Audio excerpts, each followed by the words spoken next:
শিক্ষক সহ শিক্ষা প্রতিষ্ঠানগুলোতে আমাদের যে বর্তমান অবস্থা বিরাজমান সেটা আপনারা সবাই অবগত আছে এবং বিশেষ করে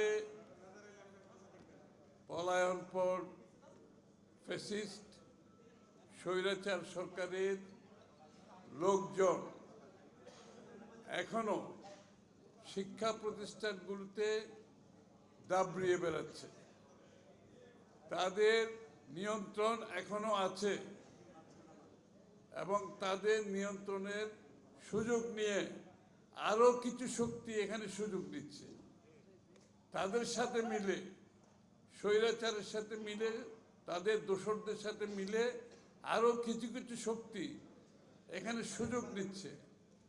এই জন্য আমাদের নতুন বাংলাদেশ গঠনের যে ভাবনা, যে চিন্তা, বিশেষ করে শিক্ষা ব্যবস্থাকে ধ্বংস করে দিয়ে আজকে শিক্ষা ব্যবস্থার উপর মানুষ আস্থা হারিয়ে ফেলেছে।